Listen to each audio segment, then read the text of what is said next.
Shalom, ada sukacita, amin. Semua bersukacita ya, Bapak Ibu, Saudara yang ada di rumah juga. Kita bersyukur hari ini ada kesempatan yang Allah berikan kepada kita untuk memuji, menyembah, memuliakan Dia. Ini semua karena anugerah Tuhan.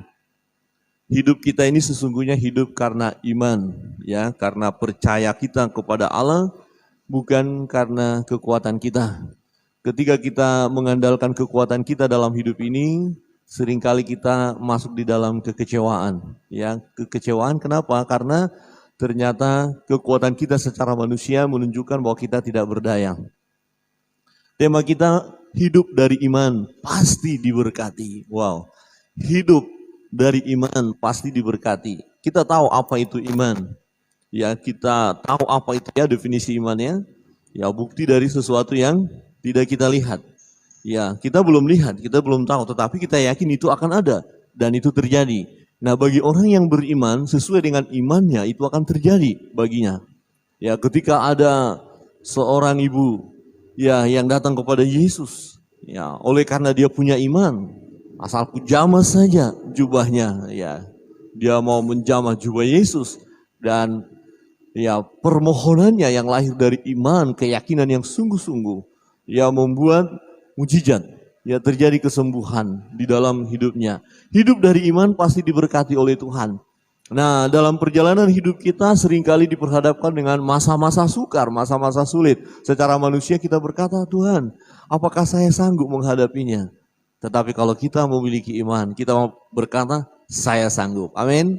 Saya sanggup menghadapi segala tantangan pergumulan yang ada, yang Tuhan izinkan kita alami. Saudara yang terkasih dalam Tuhan, di dalam Galatia pasal yang ketiga ayat 9, firman Tuhan berbunyi demikian.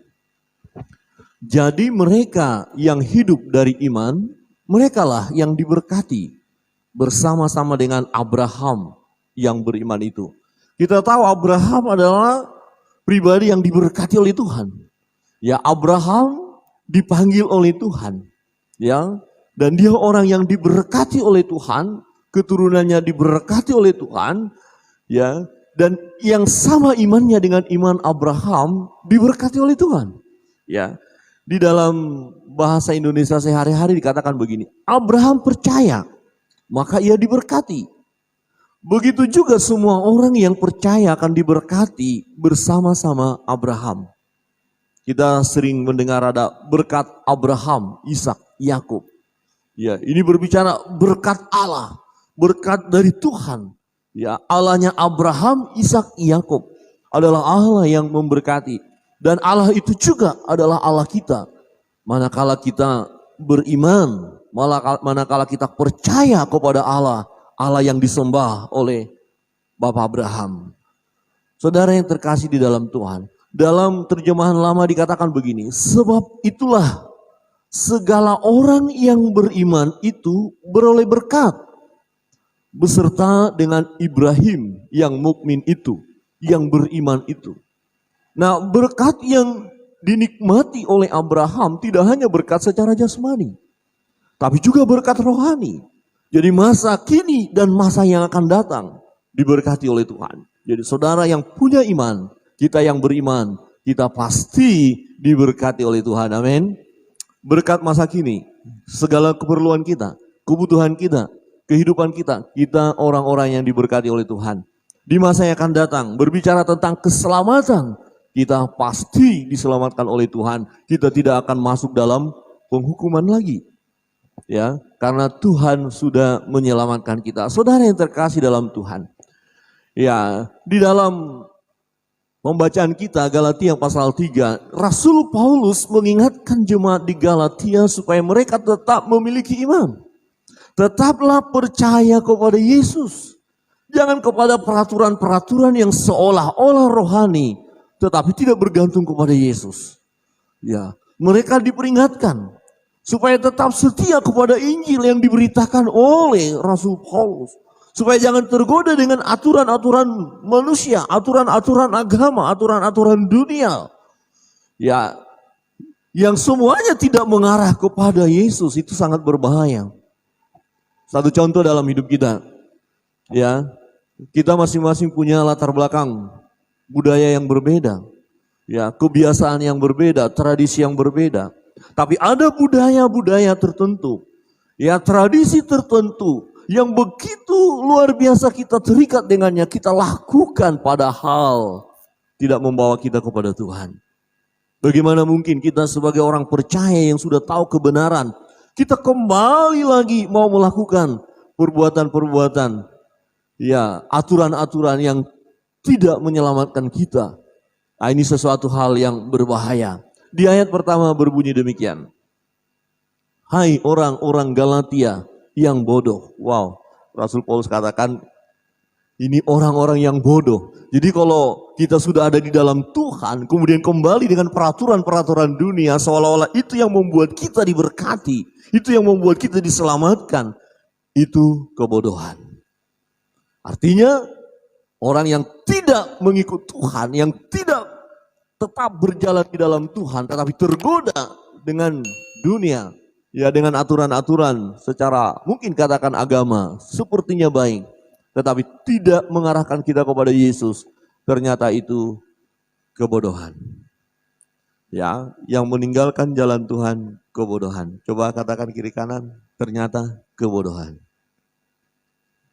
Halo, kebodohan. Kalau kita tinggalkan Tuhan, ada orang-orang yang lebih taat dengan peraturan-peraturan agama, peraturan-peraturan budaya, adat istiadat. Yang penting melakukan budaya, adat istiadat ini. Firman Tuhan abaikan, tidak apa-apa. Itu kebodohan. Saudara yang terkasih dalam Tuhan. Siapa yang telah mempesona kamu? Bukankah Yesus Kristus yang disalibkan itu telah dilukiskan dengan terang di depanmu? Rasul Paulus mau berkata, kamu kan sudah tahu persis, tahu betul siapa Yesus yang menyelamatkan engkau, yang memberkati engkau. Kenapa kini engkau mulai tergoda dengan cara-cara yang lain yang tidak sesuai dengan kehendak Allah? Ini kebodohan. Ayat 2, hanya ini yang hendak ku ketahui daripada kamu. Adakah kamu telah menerima roh karena melakukan hukum Taurat atau karena percaya kepada pemberitaan Injil? Ya, mereka diingatkan, apa karena perbuatanmu? Karena kau hebat lakukan hukum-hukum itu, kemudian kau menerima roh itu, kau menerima berkat itu. Atau karena percaya kepada pemberitaan Injil.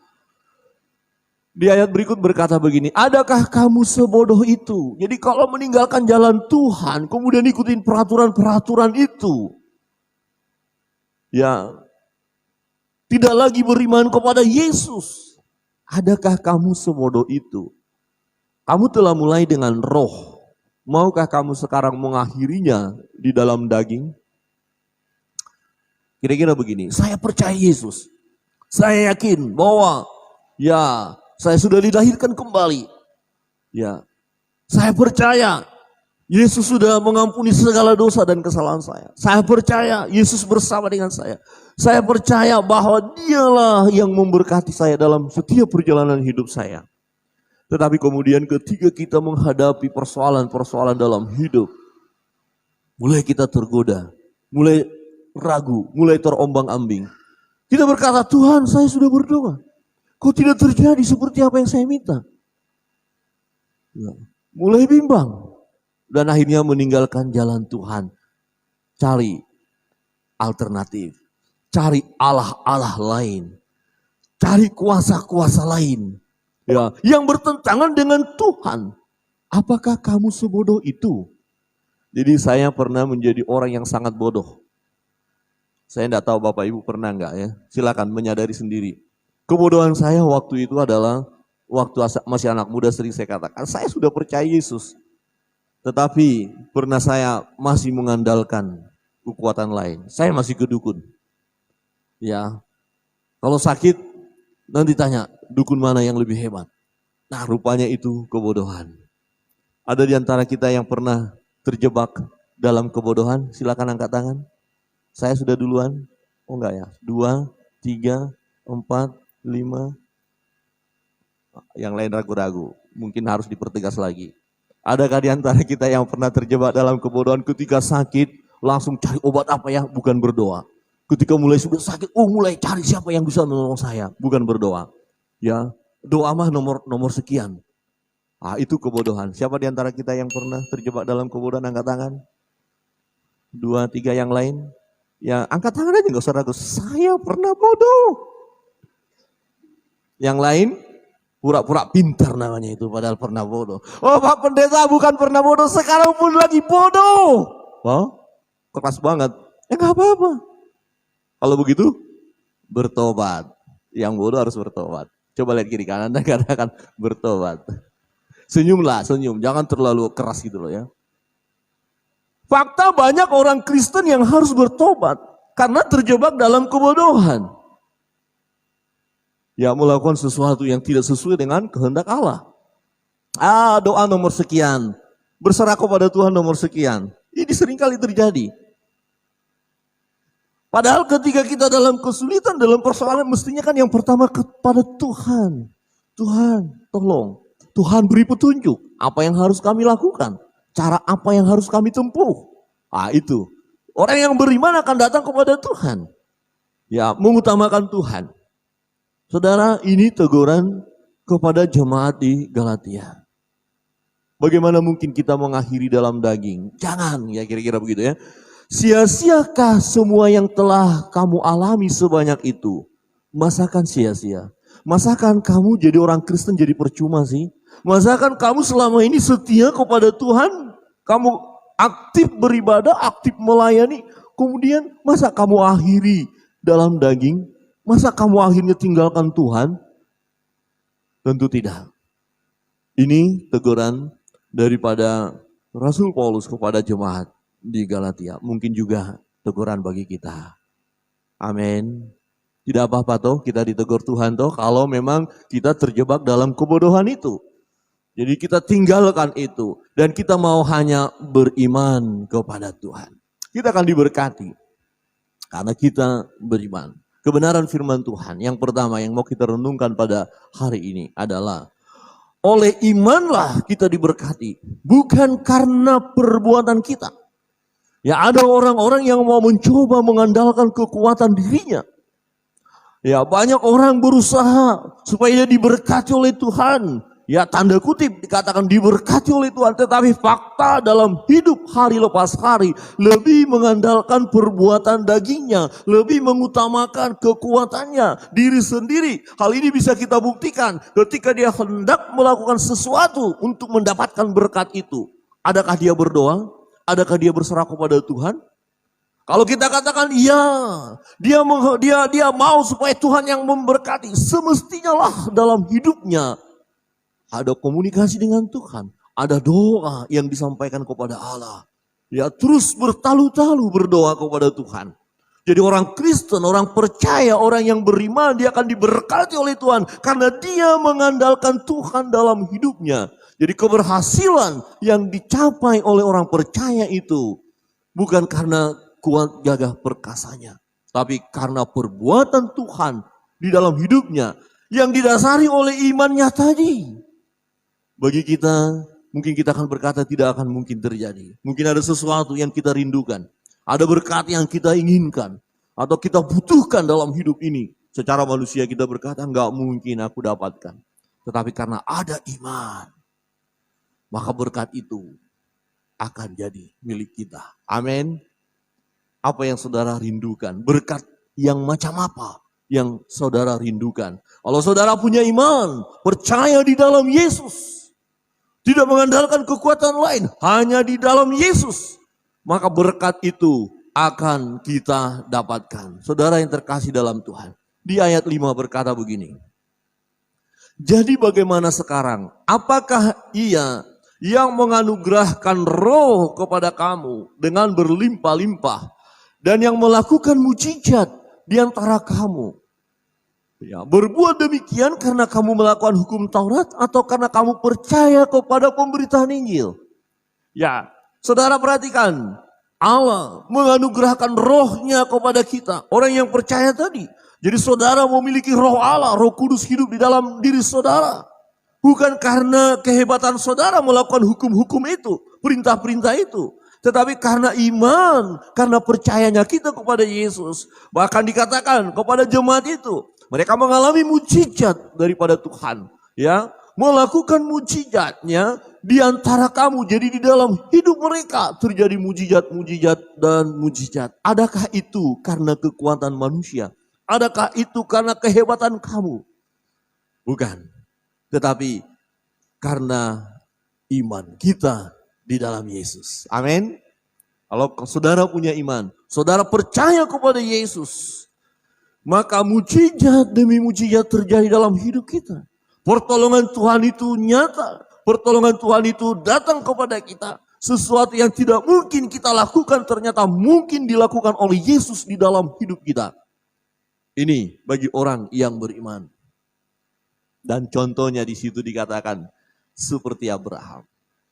Secara itu juga lah, secara apa? Secara iman, percaya. Ya, secara itu juga lah Abraham percaya kepada Allah, maka Allah memperhitungkan hal itu kepadanya sebagai kebenaran. Di bagian lain kita lihat firman Tuhan, kalau Abraham mau berharap, ya melihat dirinya, tidak ada lagi dasar untuk berharap. Tidak ada alasan untuk berharap. Enggak mungkin. Tapi ada janji Tuhan. Masalahnya percaya enggak sama janji Tuhan ini? Tapi kalau melihat dirinya, enggak ada, enggak mungkin. Benar-benar tidak akan mungkin terjadi bahwa yang dijanjikan oleh Tuhan terjadi kepadanya. Tetapi dia tetap percaya. Inilah kekuatan iman. Iman akhirnya memberkati dia. Oleh karena dia punya iman, dia menjadi pribadi yang diberkati oleh Tuhan. Dan dia adalah bapa orang beriman. Secara itu jugalah Abraham percaya. Saudara yang terkasih dalam Tuhan, Abraham diberkati oleh Allah. Bukan karena kekuatannya, bukan karena dia mengerjakan sesuatu dengan kemampuan secara pribadi. Kita lihat memang pernah juga dia mengalami kegagalan untuk mempertahankan ya janji itu supaya dia tetap mengikutinya. Secara manusia ada kegagalan. Tetapi dia tetap mengarahkan pandangannya kepada Allah. Dia tetap percaya kepada Tuhan. Saudara, Abraham diberkati oleh karena ia percaya kepada Allah.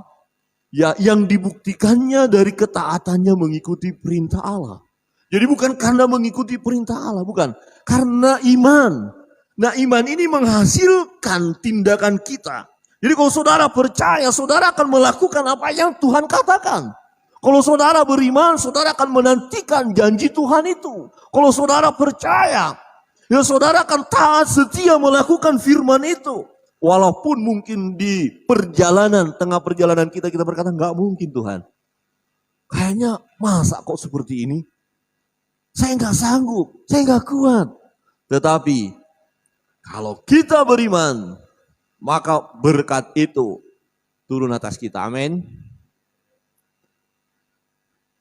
Bagaimana mungkin kita berkata bahwa dia beriman, seseorang beriman, baru perjalanan, separuh perjalanan, dia sudah menyerah kemudian mundur. Orang-orang yang mundur bukan orang-orang yang beriman. Orang beriman itu nekat. Nekat itu terus, yakin banget. Maka orang yang beriman itu nggak bisa digoncangkan. Taruhannya apa? Nyawa. Itu sebabnya orang-orang yang beriman kita lihat.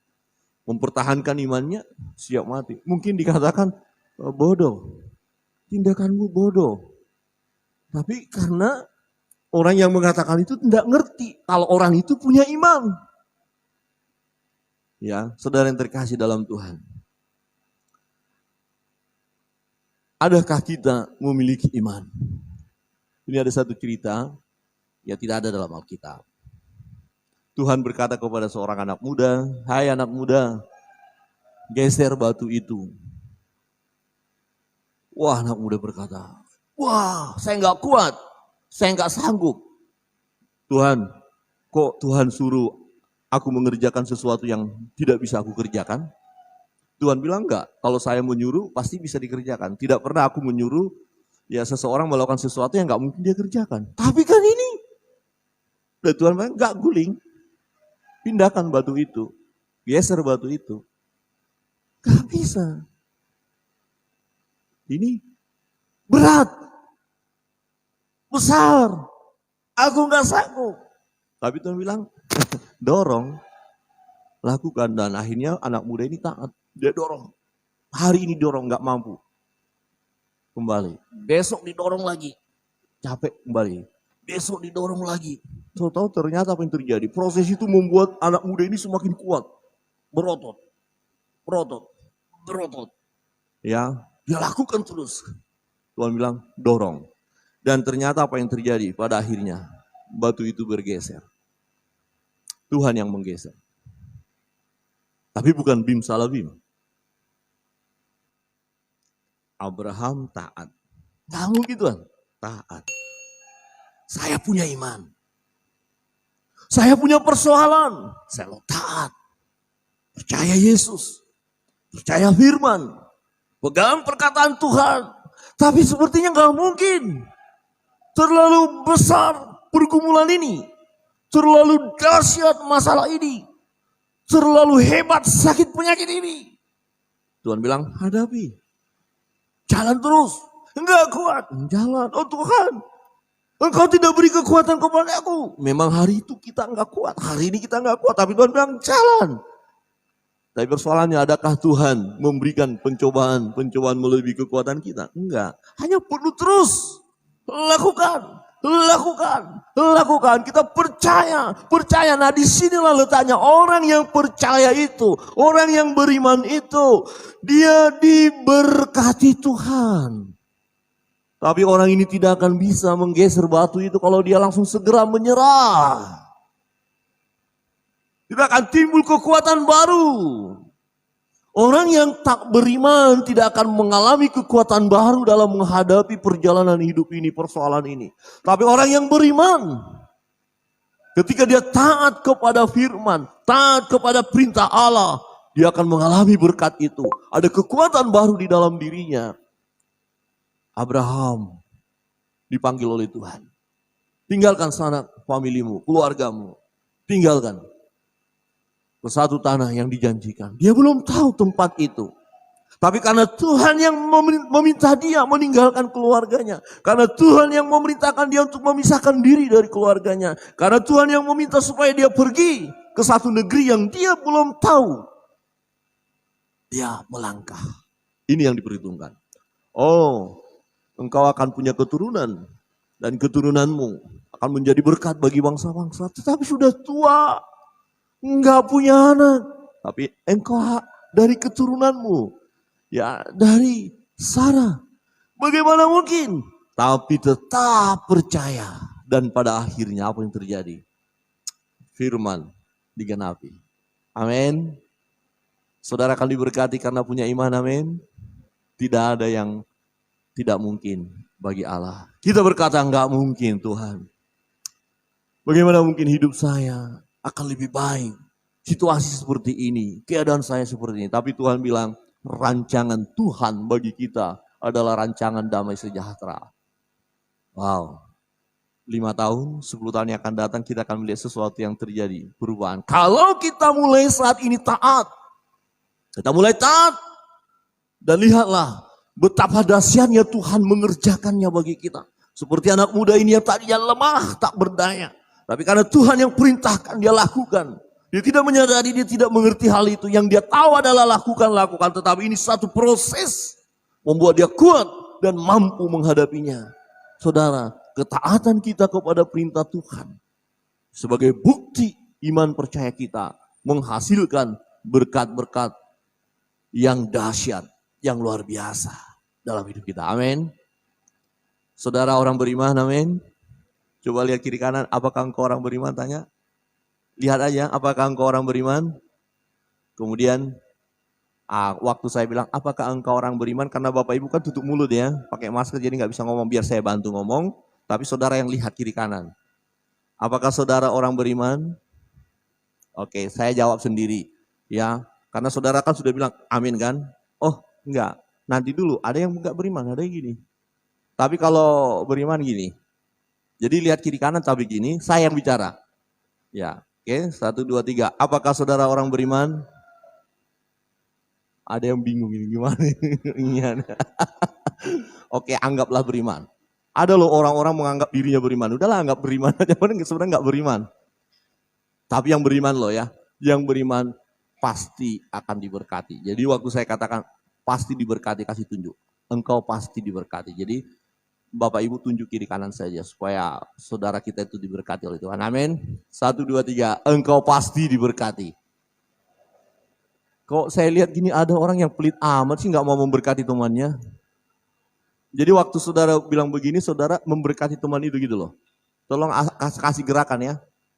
Jadi kalaupun kemarin benci sama dia, ya udahlah lupakan, janganlah dibenci terus. Masa sih nggak mau memberkati ya?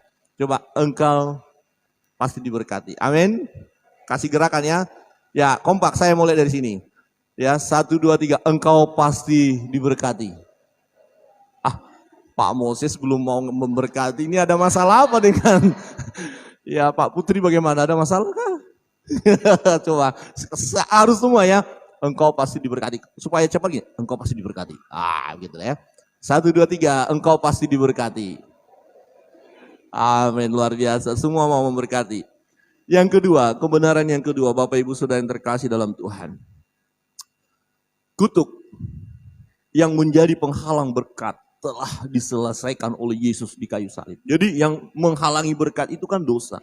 Ya upah dosa mau dosa, kutuk. Jadi kita yang berdosa tidak bisa lagi dapat berkat karena ada kutuk. Nah kutuk itu diselesaikan oleh Yesus. Ini yang luar biasa. Ya bagi siapa? Bagi orang yang beriman.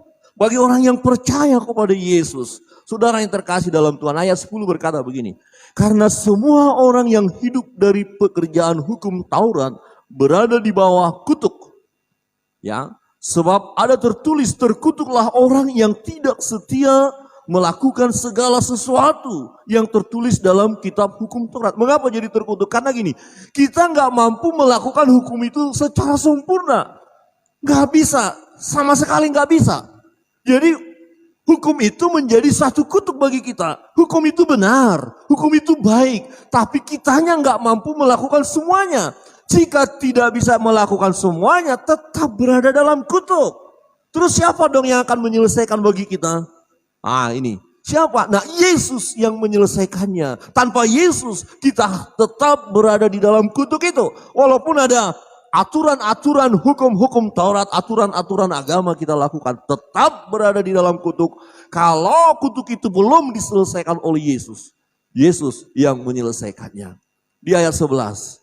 Dan bahwa tidak ada orang yang dibenarkan di hadapan Allah karena melakukan hukum Taurat adalah jelas.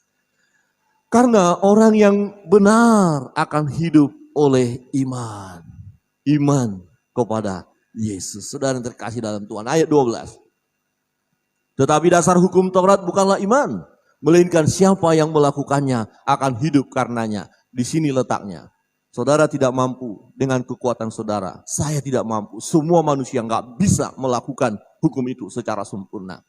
Di ayat 13. Kristus telah menebus kita dari kutuk hukum Taurat. Dengan jalan menjadi kutuk.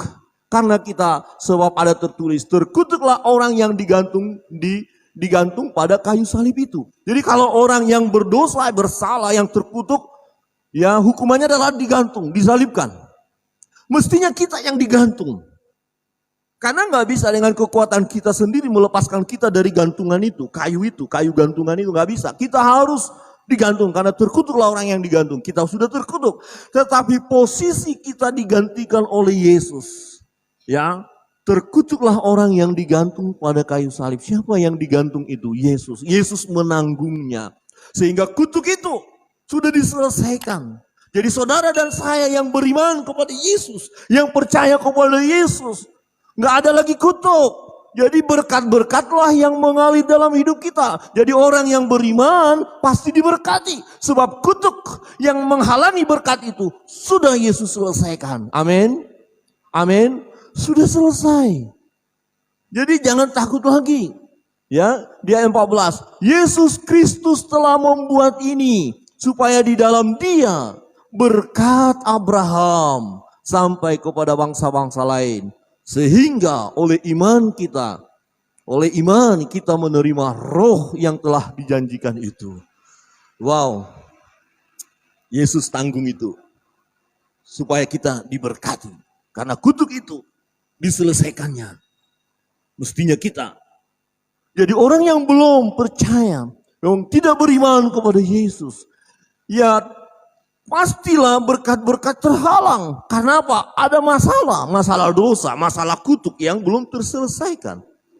Tetapi karena Yesus selesaikan segala kutuk itu, bagi setiap orang yang percaya, bagi setiap orang yang beriman, kutuk itu telah diselesaikan oleh Yesus di kayu salib itu. Sehingga berkat-berkat dari Bapa mengalir dalam hidup kita.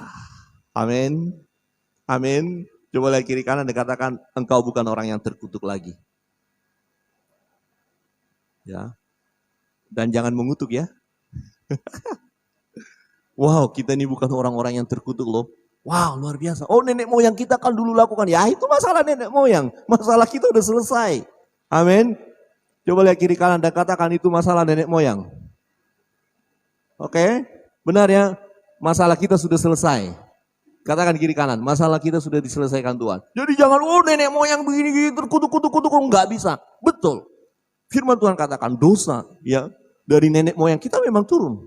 Nggak bisa kita lepas dengan sendirinya. Ada kutuk dari atas. Tetapi ketika saudara dan saya percaya kutuk itu selesai, putus. Tidak lagi turun. Bagaimana dengan anak kita? Kita kan bukan orang terkutuk. Jadi anak kita bukan anak yang terkutuk. Amin. Amin. Iya. Anak kita bukan anak yang terkutuk. Anak kita adalah anak-anak yang diberkati oleh Tuhan. Karena papa mamanya diberkati oleh Tuhan. Mengapa diberkati oleh Tuhan? Karena papa mamanya memiliki iman.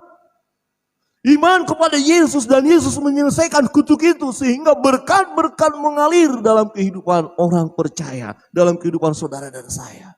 Kutuk sudah selesai. Gak ada lagi kita, wah dia terkutuk. Oh keluarganya terkutuk begini. Gak ada. Kalau kita sungguh-sungguh percaya kepada Yesus. Harus berani. Kalau ada berbicara, oh masih ada kutuk. Enggak, kutuk di dalam nama Yesus aku patahkan. Terjadi. Terjadi. Karena sudah diselesaikan di kayu salib. Untuk itulah Yesus datang. Mengalahkan maut itu. Mengalahkan musuh kita, iblis itu. Mengalahkan kutuk, menghancurkan kutuk. Yesus datang ke dunia. Bahkan dia rela mati di kayu salib. Jadi saudara dan saya bukan orang yang terkutuk. Dan tidak akan ada kutuk yang mampu mengutuk kita. Karena kita ada di dalam Tuhan. Amin. Ya, tentu juga tidak mengutuk. Anak-anak Tuhan tidak akan mengutuk. Karena kutuk pun tidak ada pada kita. Bagaimana kita mengeluarkan kutuk kalau kutuk tidak ada dalam diri kita. Di dalam diri kita ada kebenaran. Maka yang keluar adalah kebenaran itu. Amin. Wow, luar biasa ya. Jemaat ini luar biasa. Kita luar biasa. Luar biasanya di mana? Kita bukan orang-orang yang terkutuk. Ya, karena kutuk sudah selesai. Kita adalah orang-orang yang diberkati, yang beriman, yang percaya kepada Yesus. Dia diberkati oleh Tuhan. Saudara yang terkasih dalam Tuhan. Ada orang tua miskin. Dia tidak punya apa-apa. Hanya punya 1 ekor kuda putih. Sangat mahal. Tetapi kemudian ada orang yang mau membeli dengan harga semahal pun dia siap. Tapi bagi kakek tua ini, ya kuda ini bukan hanya sebatas binatang peliharaannya, tapi seperti sahabat. Ada kedekatan. Jadi dia tidak mau jual. Ya penduduk desa berkata nih, bapak tua yang miskin ini sombong banget. Dia sudah gak punya apa-apa, kok gak mau jual? Satu ketika, pagi hari. Ya, bapak tua ini ke kandang kuda, ternyata kandangnya sudah kosong. Orang-orang bilang, rasain lo. Itulah kena kutuk kok. Ya, coba kalau ya dijual sudah punya uang. Tapi bapak tua ini berkata, tidak. Saudara tidak dapat berkata bahwa itu kutuk. Saudara hanya dapat berkata, kuda tidak ada di dalam kandang. Oh sudah dicuri, nggak tahu, saya nggak tahu dicuri atau apa. Yang penting kuda tidak ada dalam kandang, selesai. Kuda tidak ada dalam kandang. Wah orang ngomong ini banyak bicara kata-kata yang nggak benar kepada petani orang tua yang miskin ini. Kemudian beberapa hari kemudian kuda itu pulang dengan membawa 12 kuda liar. 1 lusin dikatakan, membawa 1 lusin kuda liar. Kuda itu masuk ke kandang bersama dengan kuda-kuda liar itu. Dan orang bilang, wow, Ternyata berkat ya. Ternyata berkat kuda itu. Kan buktinya dapat kuda-kuda kemudian dilatih dan dijual. Tapi orang tua ini berkata, nanti dulu. Jangan buru-buru berkata berkat. Ya, jangan buru-buru berkata. Kita nggak bisa langsung berkata itu berkat. Dan betul saudara, ketika anak petani ini hanya satu-satunya anaknya, anak muda ini, melatih kuda-kuda itu dan dia terjatuh. Dan kakinya ya cacat karena jatuh ya dari kuda itu. Orang bilang, nah kan betul Bapak bilang memang tidak bisa kita langsung berkata itu berkat. Ternyata itu kutuk. Marah lagi Bapak petani, kalian kok cepat banget sih ngambil kesimpulan? Jangan buru-buru berkata itu kutuk. Nah buktinya anak Bapak satu-satunya, Bapak udah tua, anak Bapak udah sakit begitu. Kakinya sudah nggak bisa bergerak lebih hebat lagi kan. Nggak bisa merawat Bapak, itu kan kutuk buat Bapak. Jadi kuda-kuda itu tadi membawa kutuk. Ya, Bapak tuh berkata nanti dulu. Jangan sembarangan. Ya, jangan langsung buru-buru berkata kutuk. Harus melihat dari sisi lain. Tapi Bapak itu menerima kenyataan itu. Kemudian saat minggu berikutnya, pengumuman dari negara. Negara sedang keadaan perang. Ya, dicari anak-anak muda untuk wajib militer.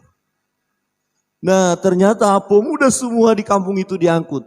Kecuali anak Bapak ini. Kemudian petani berkata sambil menangis-nangis. Kami salah Bapak, kami salah. Kami katakan bahwa itu kutuk, ternyata berkat. Nanti dulu. Ini enggak berkat, anak kami sudah dibawa. Belum tentu pulang dengan keadaan hidup. Ini perang, musuh kita luar biasa. Bapak masih bisa bersama dengan anak Bapak. Masih bisa bersenang-senang atau bisa di rumah tinggal kami. Jadi orang-orang itu menangis karena anak-anak mudanya diangkat untuk perang. Tetapi ya, opa tua itu berkata, nanti dulu, jangan buru-buru berkata, ya berkat atau kutuk. Tetapi dia katakan kita harus melihat apa yang mau Tuhan kerjakan dalam hidup kita. Jangan segera mengambil kesimpulan dan jangan melihat satu sisi saja. Ketika hari ini kita masa sukar, masa sulit, kemudian kita katakan, saya kan sudah beriman. Mana kata Pak Pendeta, khotbahnya pasti diberkati. Ada loh yang akhirnya kecewa, minggu depan gak datang lagi, hari ini gak diberkati. Udah pulang dari gereja, besok kok malah terjadi sesuatu ya yang kita tidak inginkan. Kuda udah hilang. Halo, apa yang bisa hilang? Kalau sesuatu hilang. Tetap haleluya, amin. Ini gak ada aminnya, amin. Tapi belum tentu yang hilang itu bawa temannya loh. Saudara yang terkasih dalam Tuhan. Rancangan Allah dalam hidup kita adalah rancangan damai sejahtera. Bukan rancangan kecelakaan. Tetapi Tuhan tidak berjanji semua akan aman, baik. Tidak. Justru sang pemazmur berkata, sekalipun aku berjalan dalam lembah kekelaman. Artinya ada persoalan, ada pergumulan yang luar biasa. Aku tidak takut. Aku tetap akan bersama dengan Tuhan. Aku tetap percaya kepada Dia. Jangan pernah kita tinggalkan ya jalan-jalan kebenaran itu. Jangan pernah tinggalkan jalan Tuhan. Percayalah bahwa hidup kita orang beriman ini pasti diberkati. Oleh karena iman kita, ya bukan karena kekuatan kita. Kita sebagai orang beriman, kita diberkati oleh Tuhan. Bukan dengan perbuatan kita. Perbuatan kita akan membuat kita kecewa karena kita terbatas, sangat-sangat terbatas. Tapi iman memungkinkan sesuatu yang tidak mungkin bagi kita, mungkin bagi Allah. Dan yang kedua, kutuk itu yang menjadi penghalang berkat itu telah Allah selesaikan. Allah sudah selesaikan melalui kematian Yesus Kristus di kayu salib itu. Selesai. Berkat-berkat Bapa lah yang akan terus mengalir dalam hidup kita. Sudah kita bangkit berdiri.